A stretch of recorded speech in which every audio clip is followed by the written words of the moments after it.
Hi, I'm John Stapleton with CodeVA, and this is a quick explanation of how to execute this program using the material computer. So, first, we need to create a variable called R. So, got a variable there. Let's grab a little label. Let's make a new one here because I'm running out.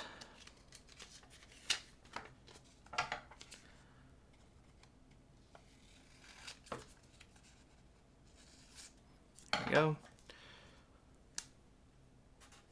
R. Now our variable R is going to be assigned a value equal to a random integer. So we need to calculate a random integer. I'll do that by rolling a dice. Here we go. 1 to 6. Oh, value of 1. Perfect. So throw 1 token in there. Beautiful.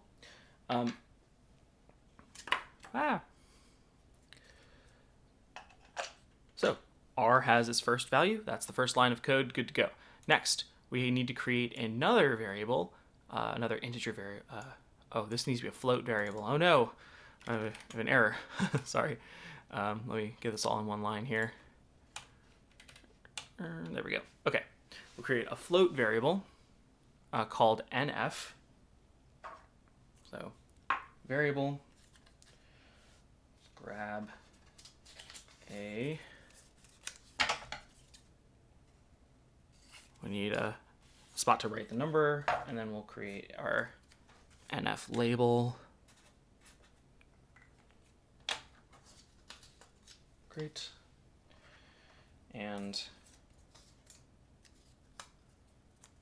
put that there. Okay, now NF gets a value equal to a float version of R divided by 6 times 100. Now, I'm just gonna do this without kind of laying out all the values because it takes a long time. Float R. R is 1, and we're going to do float division, 1 divided by 6, so we can get a decimal. 1 divided by 6. Let me grab my calculator so you can kind of see each value as it goes by. So 1 divided by 6. I'm going to make that a little bit bigger for you. Okay, that's 1 divided by 6. Great. Now I need to multiply the result of that by 100. All right, 16.666666 is the answer. So grab that, 16.66, repeating, and throw that in the variable called NF. Now, finally, we need a third variable. This variable is called N. Grab my label and my variable. So container, there's the variable, and N gets an integer version of NF. So let's see what's in NF, 16.66, repeating. Now to get the integer version of this, all we have to do is drop that decimal. So N gets a value of 16. And I am just going to use a sticky note for that because it is difficult to keep track of 16 tokens. So NF gets cast as an integer, and we store the result in N. Beautiful. So okay, so we have all our variables. Now we need one more variable, a lot of variables in this program, called guess. So I'm going to get another label going here.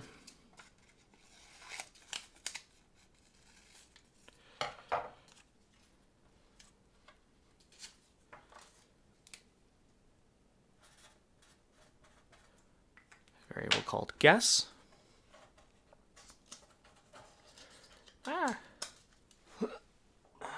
Container. And get the top here.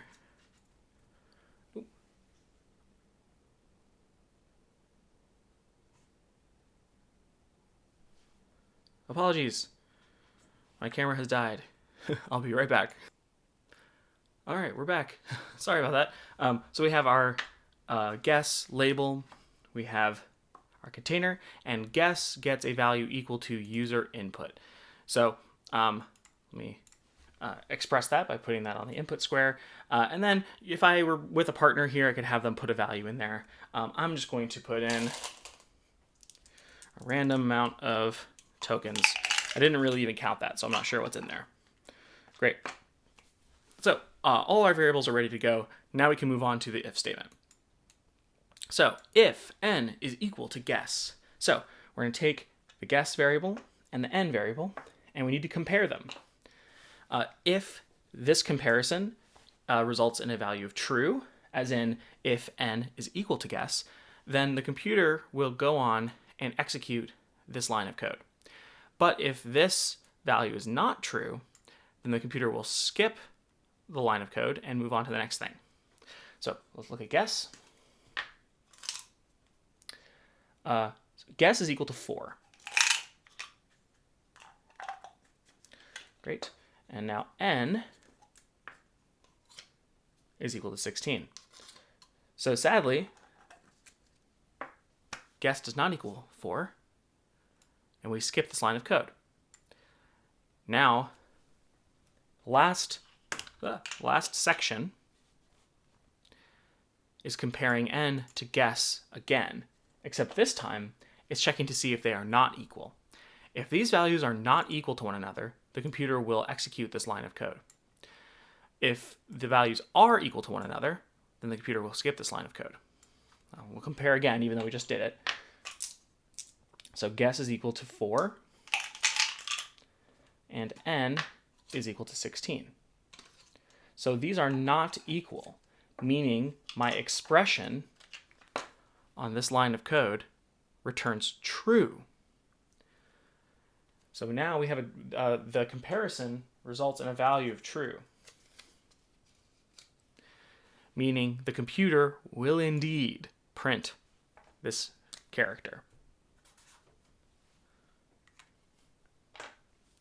And that's the end of the program.